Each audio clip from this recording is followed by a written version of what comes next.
Good afternoon, everyone. Welcome back to another episode of Kingdom Dreams podcast, The Making of Stories. I'm your host, Jawad Mir. Today, my guest is Cesar Herrera, who I had the pleasure of speaking a few times for Constant Gardener and City of God. Today, he will be talking about his cinematography work for American Made, starring Tom Cruise, directed by Doug Liman.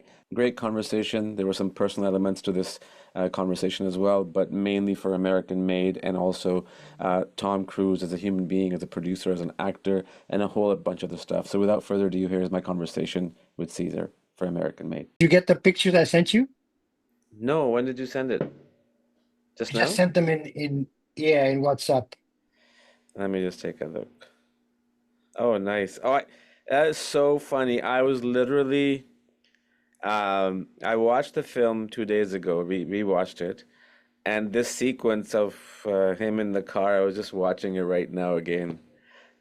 That is so cool. Thanks for sending Yeah, that. there I'm using the little Blackmagic camera that I had.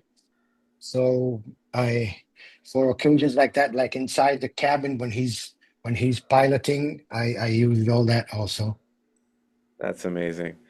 Yeah, no, it's really good to have you to talk about American Made with Tom Cruise. It's actually one of the most rarest Tom Cruise movies, along with Magnolia, I feel, that don't really get recognized that much, and he's got some great performance in there. He did, yes. He was very, very generous. The way I learned a lot from him because he was like, for example, when they were doing the casting for the lady, he Hmm. was interacting with all the candidates. That's something that's not Yeah. common to have an actor interact with the candidates, helping choose the casting. And Well, yeah, he very, very, very great guy. well, he's very much involved, right? Like, I mean, you hear that all the time in every performance, in every film, and everything. And even with the new Mission Yes, Impossible film coming out, like I was just watching behind the scene. It's a really simple thing, but in the world of film, it's very powerful. I think he was talking to Christopher MQ, the director, and they were on outside of this. They did this. They built this massive water tank, like for the largest ever. I don't know if you've seen this behind the scene featurette.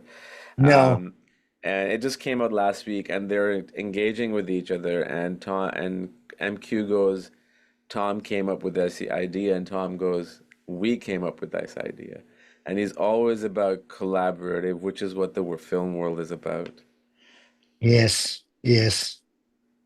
I Amazing, man. remember, I remember, I remember some very incredible moments. Like, for example, we had a very difficult scene that was kind of complicated for focusing because he was moving around a lot.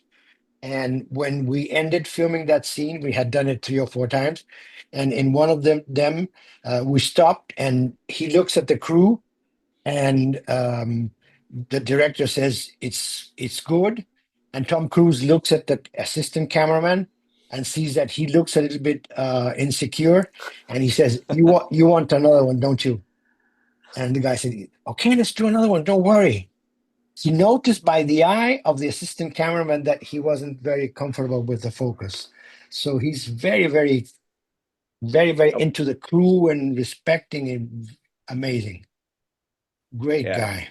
It's. I mean, we can talk about Tom Cruise all day long with the career that he's had, but every time I hear an interview, there was a time when things were not really like, media really painted him really negatively, but it's just he has become this person. I think he's the one carrying Hollywood on his shoulder.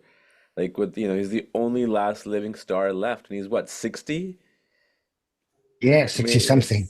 yeah, and he's doing this sequence of hanging upside down on a plane up in the air in Cape Town, and yeah, no, he's very dedicated to his craft, but I think from what I've heard all the time, he's a very amazing human being. He really likes to talk to people. Yeah, Yeah. very friendly, very, very, very part of the crew. He's this big actor, but he acts very, very humbly with everybody and says hello to everybody and knows their names, and very, very nice. Amazing. Well, let's talk about the film and your work in it. How just to kind of start off with the director Doug, what's his last name? Doug Lehman? Liman, Lehman. He Dave Liman. directed Edge of Tomorrow with Tom Cruise as well. Yes. What was your involvement on this project? Like, how did you come on board on this film? Agent in Los Angeles, uh, Paul Hook from it was at the moment ICA, today is CAA. He was approached by the producers and that Doug Liman had seen my films, and since they were going to film in South America because there was a big part filmed in Colombia, Mm, uh, th- they they thought that a South American director of photography would be of some help. So they contacted me and sent me the script, and I liked it because it treats about South America, and it's so important to show the reality of South America and everything. So I accepted and went to it, but it was something through my agent, and basically because of that, because I think because since they had South American, and they actually, it was very nice because I was the cinematographer, but they always used me also as a consultant for South American costumes and stuff like that. mm, So because obviously even in the script all the South American characters were a little bit stereotyped, and I would do. Doug would ask me, Cesar, what do you think of this? Oh no, this could be a little bit, and I was kind of giving them a hand with the South American view, of to not course. be so stereotyped, and That's really good. And did yeah, were you aware of the story? Because to be able to know, I mean, there's been a lot of this talk over the last 20, 30 years, how, CIA and the cartels and all that. And obviously it's in the film, it's based on a true story. Were you in any way shocked or you? yes, I was very shocked. I didn't know anything about this. So I got very much in. And you know what happens is when you are doing a film like that, you are alone in a hotel, you don't have your family, so you have a lot of free time. So, I would go back to my hotel and I would research about Pablo Escobar and about the drug dealers and about the cartels and everything. I would research in order to understand and you know, to be able to be more in the film. So it was a chance for me to learn very much about how it works and how the cartels work and how the drug gets into America and stuff like that. So yes, Hmm. I think I don't know this, but I'm guessing before this, the only series, to my knowledge, that talked about the cartel was Breaking Bad. But I think after this film on Netflix, a lot of Pablo Escobar's series, documentary series, started coming out. There was a huge trend for a good 6, 7, 8 years where there's all this non-stop stuff coming out. So yes, I feel American made sort of being solo, somewhat responsible for that. Um, but I can talk about so many scenes, but I would love to know from your standpoint, what was the most fun and or challenging scene to shoot? Because a lot of it was handheld. A lot of the stuff is very documentary style. yeah. Well, you know, being in the cabin with Tom Cruise piloting and me filming him, like in the picture I sent you, that was a lot of fun. A lot of fun, to be he is piloting and I'm filming him and he's reacting, and it was all real, So there was little some stuff we did, with the plane landed and we had like a some kind of green screen in the back that we moved a little bit or stuff like that. But most of it was real him piloting, and so that was a lot of fun. And Well, well, and it was sorry, go on. it was Go on. no, it was funny because since I didn't know very much about planes, at certain moments, I would, like a bump or something, I would get very scared. And he would look at me and laugh and say, "No, don't worry, that's no problem." but suddenly I would see that he was a little bit scared because of something, and I didn't understand, what is dangerous to him. I didn't realize that it was dangerous, and what was dangerous to me, it was not any danger at all. So I was learning and getting in contact with that world, Hmm. What was and that? and it's a world that is very close to me because I'm very close to the Andes rugby team that the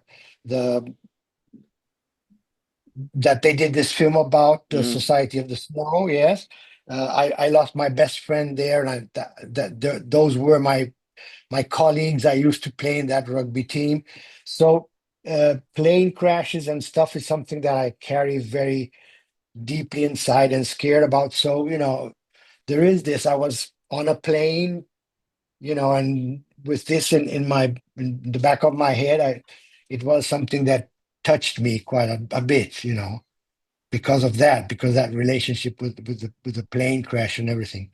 So, but yes, I was learning about planes and the danger and all that.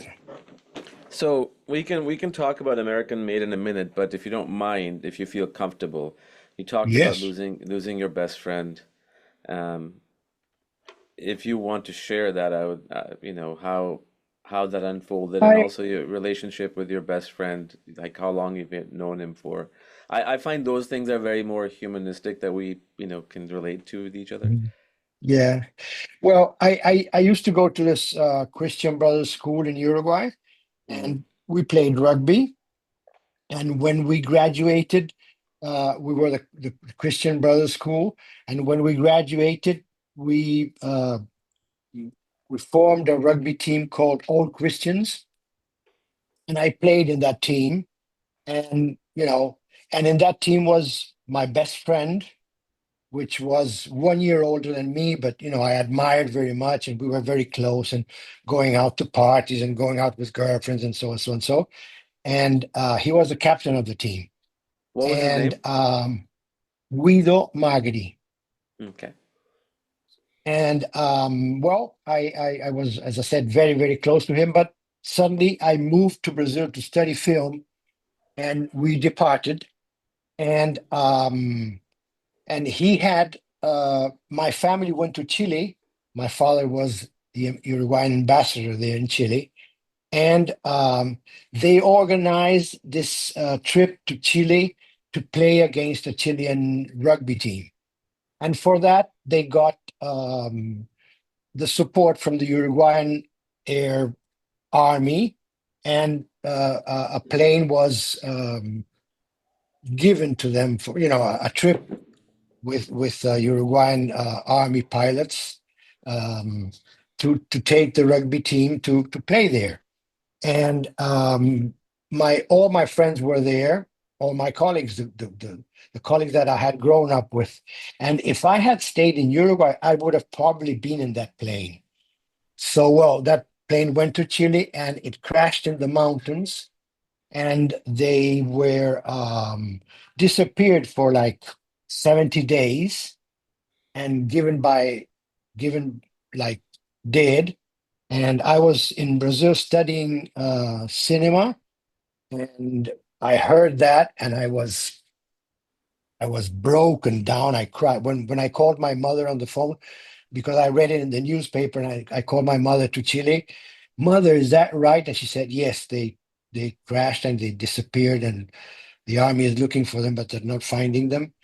It's all in the film, this film that has been released lately, The Society of Snow, that Barjona, the Spanish director, directed. It's in Netflix one? Netflix, Oh, is Netflix it one. that's based on that's oh, okay. I know exactly what you're Yes, talking about. This yes. came out like 4, 5, 6 months ago, right? A More little or bit, a less. little bit. Yeah, yeah, more or less, Yeah. more or less, more or less. Yeah, Yeah. yeah. Well, that I was supposed to be in that, and my best friends are there. Like Fernando Parado, the guy that walked, was my colleague, and I have lots of pictures with him. So, as I said, I would have been in that plane if I hadn't gone to Brazil to study cinema, because I would have gone to play rugby and to visit my family that was in Chile. So, but anyway, my best friend died when the plane crashed. 16 of them survived. Actually, 45 survived when the plane crashed, but then during the 70 days that they stayed there, they died. Right. And they survived by eating the the bodies of their colleagues, which was something very polemic, but but Yeah, yeah. it was the way they could survive. So anyway, as I said, I lost my best friend there, and so I have this very powerful relationship with planes and plane crashes. It's something that touches me. So when I was in the cabin with Tom Cruise, in the back of my head, I would be a little bit scared of the plane crash or anything. Did you ever tell him So that that, the story of your friend? I don't remember. No, I don't remember. Yeah. No. Which is fine. It's the most professional thing to do. You want to bring that up during Yeah. during production. Um, and was your friend, did he die in the instant plane crash or did he survive for four? Yes. Yeah. Okay, so No. he He did he die. he died in the yeah he died in the instant plane crash. Yeah. He was sitting in the back, and the plane hit the tail, so all the tail fell off, and like five or six were Mm. disappeared in that moment. Yeah.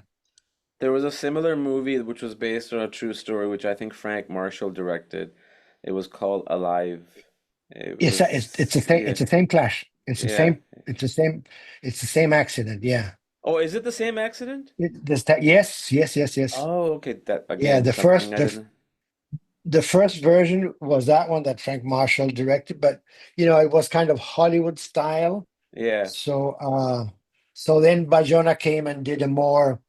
He went really, he researched with the guys and was very close to the survivors, and the survivors were always in the film, supporting and instructing and how things happened.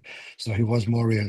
And I did a documentary called Society of Snow, no, called Stranded, that tells the story, and we interviewed the 16 survivors, but we reenacted in a Mm, plane that we put in. It was similar to snow. We didn't have the budget to put it in the snow, so we put it in the sand dunes. And by the telecine, I transformed the sand into snow. So yeah, that's a film I recommend. It's called Stranded, and it was in Netflix. I don't know if it's in Netflix anymore, but you can find it somewhere. Stranded.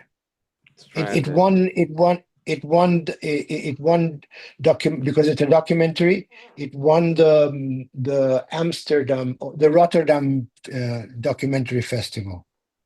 Okay. Yeah, no, I see it made in 2008. I'm sure I'll Yes. uh I think I found it. It's yeah, no, that's the website. No, I'll look for it though. That is so crazy that I did not know that Alive and Society of the Snow were the same story. I thought there was just coincidentally two separate incidents that happened in separate parts of the world. But sorry for your friend's loss. May he rest Yes. in Yeah. It's peace. something. It's something that touches me very deeply because I was very, very close to him. And you know when I was studying cinema in Brazil, he organized a two-car with eight of my friends, and they visited me studying in Sao Paulo. And yeah, we were very, very close. We actually had planned that we were going to get married, both of us together in Chile, because he was engaged with a Chilean girl and I was engaged with a Brazilian, but my parents were in Chile. So we had this idea that by the end of the year, we would go to Chile, get married, hire a car, and the four of us, him and his wife, me and my wife, would go in the mountains of the Andes to drive, and that plan was ended by that accident. Yeah. Yeah. Well, that tells me how close you guys were, but because for two guys to decide to get married in the same time, Yes. it's normally sometimes brothers do. So obviously you guys are Yes. very, very Yeah, close. we're Yeah. we're very, very, very close, like brothers. Yeah. Well, thank you for sharing Yeah. that. I appreciate that. No, my pleasure.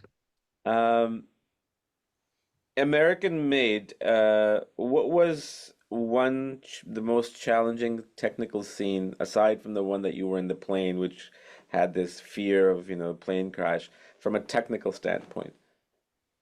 Well, it's not a scene, it's a fact, is that when I came on, I had moved to digital already. I was very slow to move to digital until the raw system of filming came, because Mm, before all the video cameras that were coming out like Sony, they had a very compressed image, so they didn't give me the possibility that the negative would give me to work on. yep. And as I told you before, I am very dependent in post-production. I do capture an image, but afterwards I'm going to work on it very much in post production. So those first video cameras didn't allow you to do very much because they just had a compressed image. But when the raw system came, then I moved to digital, and then nobody would move me away from digital. So when I come on to the film, they tell me, "Hey, listen, but Tom Cruise doesn't want to be filmed in digital. He wants to be filmed on film." And I said, "Well, why? What can I do?" So I said, "Well, I'm going to do a test and film him on digital and go." So as I already maybe told you, I'm very, very close to the post-production Yeah, yeah. colorist. And I worked with him from the very beginning in looks and approaches and so I told him, "You have to help me because I'm going to convince Tom Cruise that we're going to film him in digital," because Tom Cruise had had some bad experiences with digital. I don't know what film, but they had done some films in digital that he wasn't pleased at all. So I had to bring him back to this. And I didn't want to film with negative because, to me, it's like going back to the past. Mm. So I filmed some tests that I still keep with me as a souvenir. I filmed some tests with Tom Cruise, and I went to the colorist, and we did a very, very careful coloring. And I took Tom Cruise to a screening room, showed it to him, and said, "Tom, this is what we can do with digital." And he said, "Okay, let's go." Oh, So so you was happy with the digital at the end. yes, yes, yes, yes, yes. So That's to amazing. me that was a great relief because they had uh, uh, they told me he's not going to let you film in digital. He doesn't want digital. He hates digital. So I said, "Well, I have like 2 months of pre-production. I have the time. Let me try it." So I did this test, and he came to the test a little bit like not trusting very much. But I filmed in, and I filmed in the shadow, in the sun, I did different shots. I took them to the colorist, and we worked on them very, very nicely and showed it to him and in a big screen. And Uh, so that was the most challenging. It was not a scene, but it was a whole concept of it. But the I would say that the most challenging the scenes were basically the ones in plane when he's piloting and interacting with other planes, because there is one, for example, that he's followed by and I had to film him piloting and get the plane in the background, and that was fun. That was tough, but it was fun, yeah. challenging, fun. It's an interesting year when that was made, right? So this was made, they came out in 2015, I think. So obviously Yes, production wise 2013, 2014.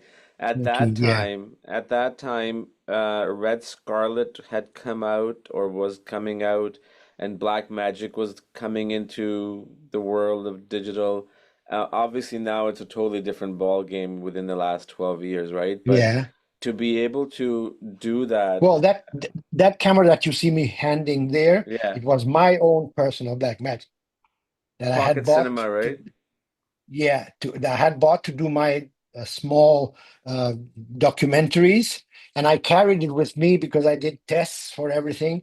And I showed Doug Liman mixing that camera with the real Sony that we were using, no, the Arri that we were using, and that was the A camera, was an Arri, and but it was very difficult to maneuver inside the cabin. So we did some tests with the Blackmagic and saw it cut together in the big screen.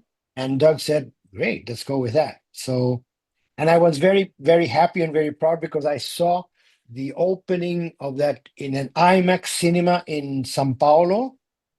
And when you see those scenes of him close up that I did with my little $900 Blackmagic cut to the $50,000 Arri and intercutting that, and it works perfectly. So yeah, I was Yeah. very, very happy.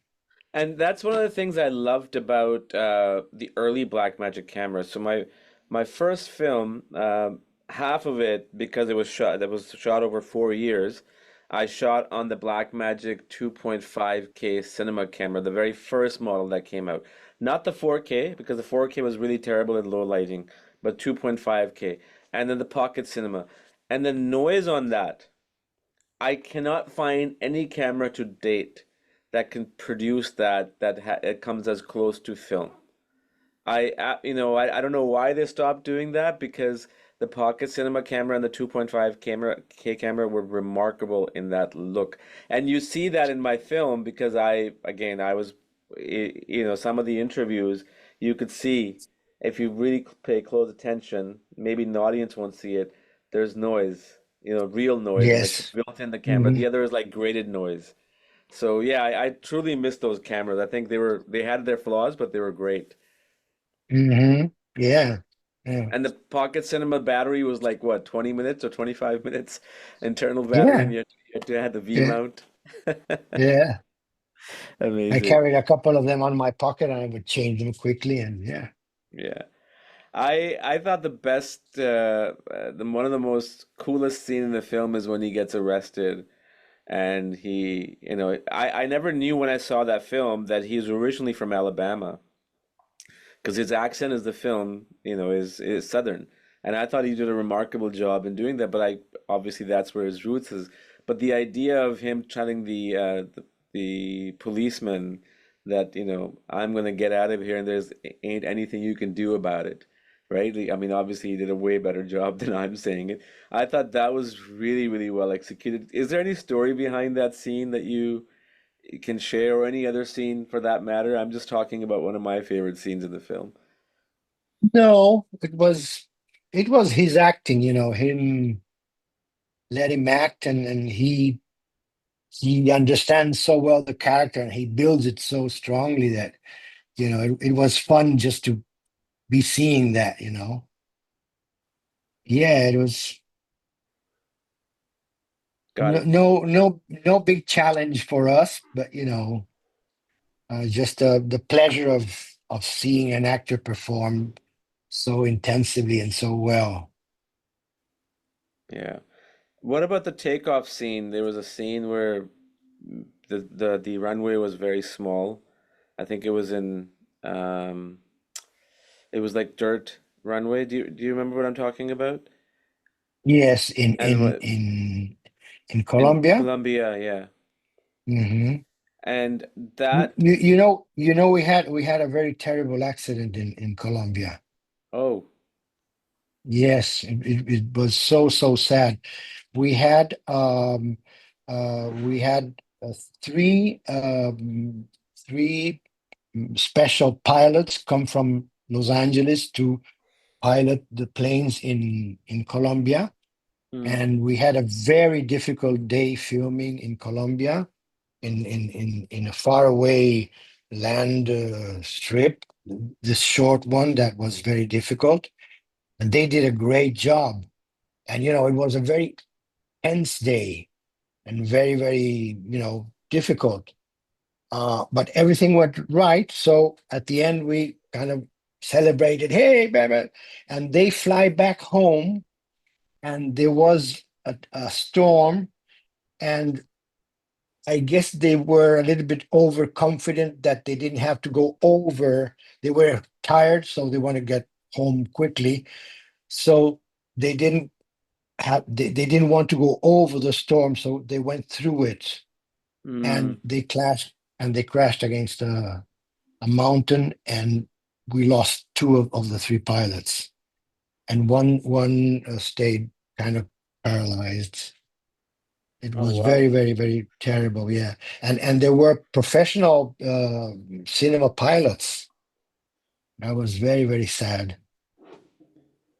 That is so crazy. And was this during like Yeah, halfway during the production or beginning or almost at the end. We, and we by were the we were going back. We were going back. Uh, yeah, we were wrapping actually, because okay. we wrapped we wrapped the film without it being ready. So they did this first edition, and then they called me back to do some extra scenes, and then they edited a little bit more and called me back to do some extra scenes. There was like three or four reshoots because they were editing and they found that they had to do something better, so they were always making the film better. Mm. And there's actually one of the reshoots that I couldn't go. So Doug Liman, the director, did the cinematography of that reshoot. He called me and he said, Cesar, what should I do? I gave him a little some kind of tips, and he shot it, and it looked great. Matched perfectly. That's good. What were you happy with the overall outcome of the film as a Yes, story, cinematography, editing, and yes, everything? yes, very happy. What Very was the happy. mo Yeah, and what was I this? Sorry, go on. no, and as I said, I I love being Latin American, and and showing Latin America to the world. So the fact that we could show a little bit of Latin America to me was important. So yes, I enjoyed showing our side, and the drug problem that we have, and how we have to deal with that, and how how important it is for the drug that it is bought in America, and that is what supports the drug industry. So all of that to me was important, that the film approached that. Do you think, I mean, well, I'll talk about this first and then we'll go back to American Made. There is this media, the way media is, when I say media, I mean news, I mean movies, I mean TV shows, everything, right? It constructs a certain image of certain part of the world for us, right? So, for example, and I'm just throwing this out, if you go to, let's say, if you look at Hollywood, right? Like, and if you hear Colombia, probably the first thing that will come to your mind is drugs, Cocaine, right? yeah, Right? yeah. Same thing with Mexico. Hmm. And if you talk about, you know, people of color, maybe what will come to mind is okay, they're all in gangs, right? Again, because the way media paints, they don't. Yeah, I don't know if they do it. stereotype. Yeah, I don't know if they do it intentionally, but there is that stereotype. Um, how have you seen that overcome in your career, if at all, by working on the films that you work with the people that are outside of that part of the world? Like whether it's Doug Liman or Tom Cruise or anybody else for that matter. Hmm. Yeah, I people have always good intentions, but you can't avoid the fact that you carry some Biases in stereotypes, your because head, yeah, yeah, because you haven't had the real time to research it. When you research it, you change your mind. But if you go by the first images, it's unavoidable that you'll go with the first. So yeah, you you kind of grow up with this idea that the media shows you, the media, or you know that the colored people are thieves or whatever, and it happens the same here in South America. for you sure. know we live with those stereotypes. We were colonized by Europeans, and they used the locals as the Indians, and the slaves that they brought from Africa as and labor. And that social difference stayed until now today. If you go in Uruguay, here in the streets, You see the people that are living in the streets, sleeping in the streets.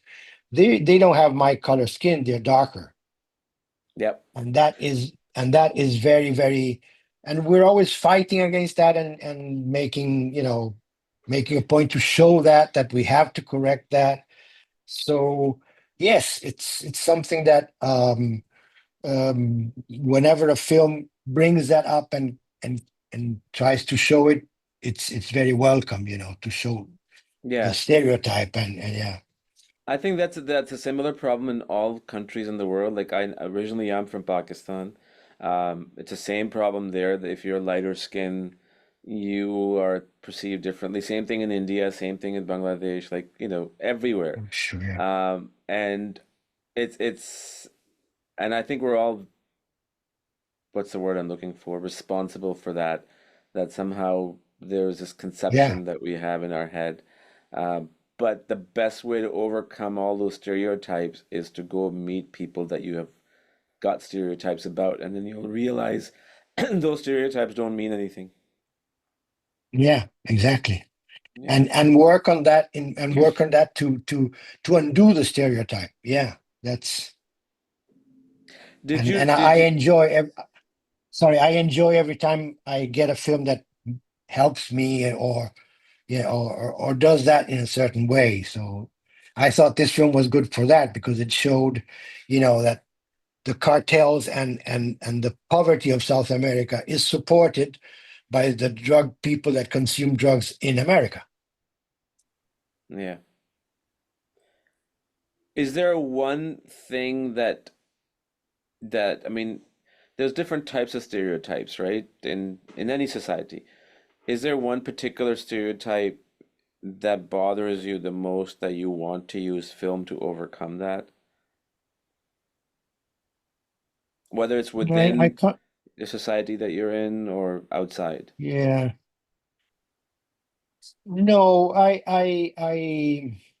yeah, the one I kind of work mostly here is that we believe that we are a very healthy democracy, and we talk about that, but we don't accept that we carry for 500 years a social difference, that these guys are rich and they're born rich and they will inherit the richness.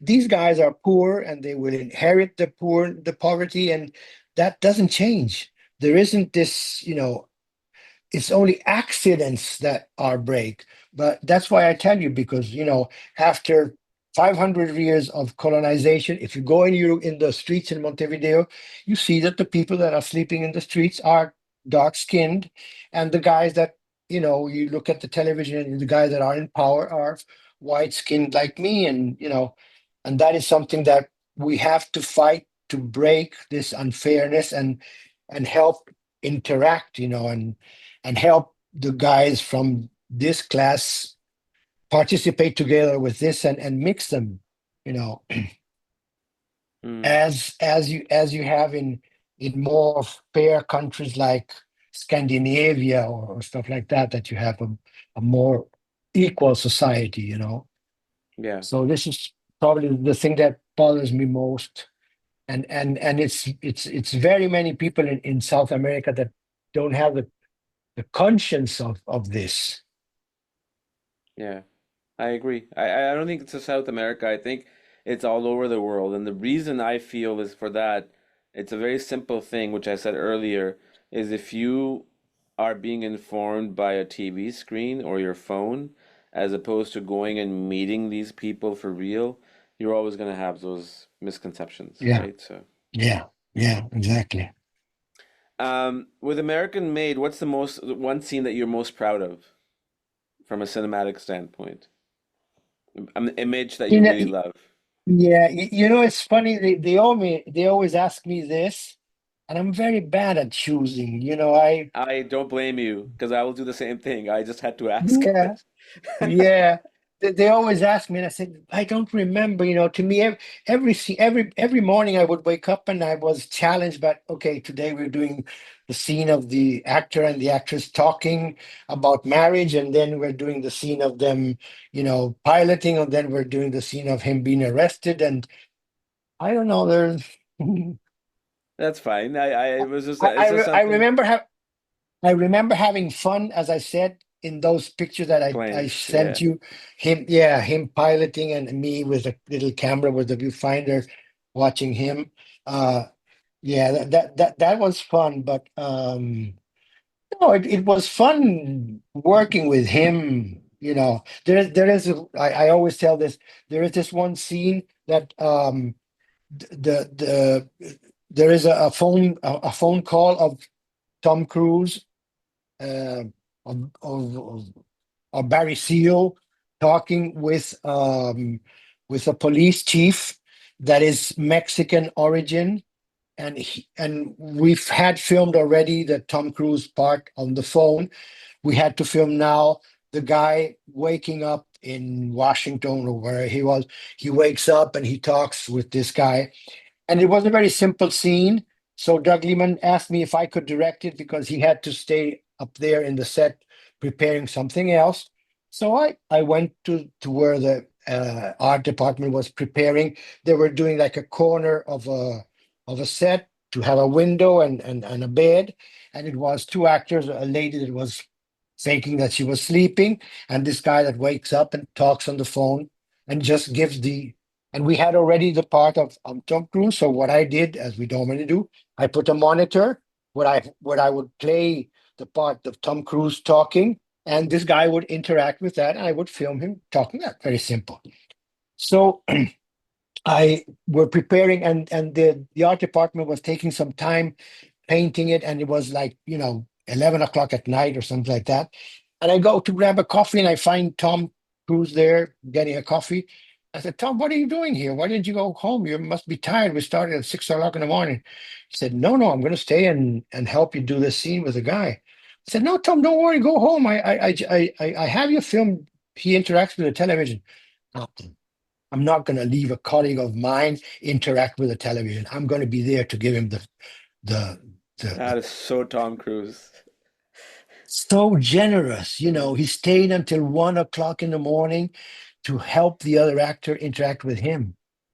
I admired, I embraced him. I said, Tom, you have taught me a lesson because I come from South America where actors are so, you know, an actor, a Brazilian actor would never stay. He said, No, you put the television on and make him interact with the television. No, Tom Cruise stayed and interacted because it was his colleague. He's an actor as me. I'm not going to leave him alone. Interact. Wow. That I those kind of things.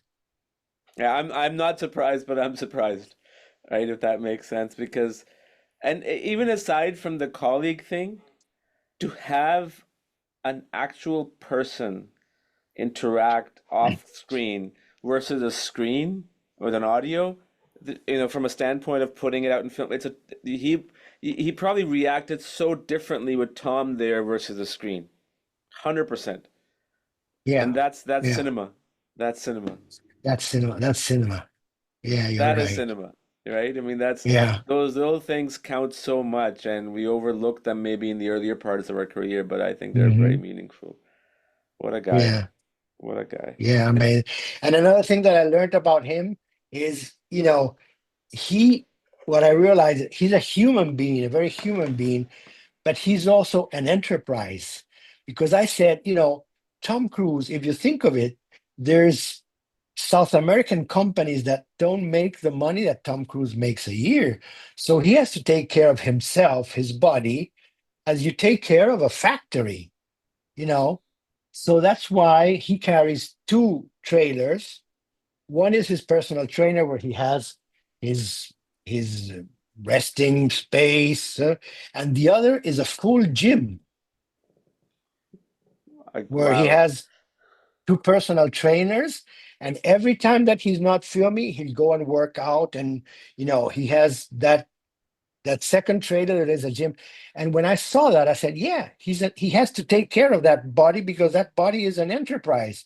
Like, like Ford would take care of the company, of the factory and the house of the factory. Well, he has to take care of that body because that body is what gets the money, what gets the work. So, take care of it. Definitely. Yeah. I mean, he's like I said, like he's 60 and he's running around. He's doing 9 Gs in a Amen. F-14, right? I mean, it's just crazy how he does that. And Yeah, yeah. I Yeah. mean, I'll tell you a little story about Top Gun Maverick. So I have never seen a movie in a 4DX where the seats actually move because I don't want to be distracted from the film. But I just thought because that's a movie in a plane, I want to experience that. And the one of the most amazing film experience I had was watching Top Gun Maverick because sound, the visuals, and the way the seats moved with that. I mean, obviously kudos to the crew and everybody involved in that film, but there was nothing special about that film in terms of story. It was simple story, but it was just the execution that took place in that film, and that again goes back to Tom Cruise. Like the amount of time and the effort he puts into every little shot and scene is remarkable. Yeah, yeah. Yeah, and the fact that he does his own stunts and his own stunts and everything. It's Yeah. incredible. Great guy. There is a scene in the new Mission Impossible trailer, and this is my guess it's going to happen. I'm just talking out loud here. So there's a couple of scenes that they show in the trailer. So there's a yellow plane and a red plane, right? And in one shot he's on one plane, and the other shot he's on the other plane. I'm willing to bet he's going to jump from one plane to the other. And he probably did that because that's Tom Cruise. You can expect that from him. And if he does that, man, that's crazy. Obviously, I they Yeah, probably yeah, yeah, but that's yeah, yeah. amazing, amazing, Mm. awesome. Thank you No, so it was much. an incredible experience. It was. I loved Yeah, it. I hope you get No, to and as work I with him tell you those, again. yeah, and as I tell you those details, like him taking the time to interact with every actress that was, I have never seen that. He went to the casting sessions and they were testing ladies, and he would interact with every lady because he thought that they would understand better the character if it was him the one, doing that. I had never seen that. He's very, very generous, very generous. And it's kind of boggles me that to this day he has not won an Academy Award, Yeah, right? He should have won for yeah. Magnolia. I truly think he should have won for Magnolia, the best supporting. Yes, you're right. You're right. Yeah, yeah. He'd But probably get a life achievement or one of those. Yeah, 100%, 100%. yeah, He has yeah, to. But yeah. anything else you want to add? No, no, no, not that I remember. I interact better with questions that or that Okay, okay, than good, good. saying, yeah. Well, great. I hope you had a good time, and I certainly did. Yeah, Thank you for. yeah. No, no, talking with you is great because you know what you're talking about, and that is great to talk with I'm a glad. colleague like that. Yeah, I'm I glad. I'm enjoyed glad. very much. Awesome. Are you coming to LA anytime soon? No, Fernando Meirelles has a film he has talked to me about that I think happens in New York, Mm, but we haven't got the green light yet, so we'll see. I'll let you know awesome. if Yeah, if please if do. I come. I would love to connect with you in person. Okay, let's do that. Awesome. Thank you so much. Enjoy your Thank weekend you. again. Thank you for your time. Have a great Yeah, weekend. yeah, no, my pleasure. Bye Bye bye. bye.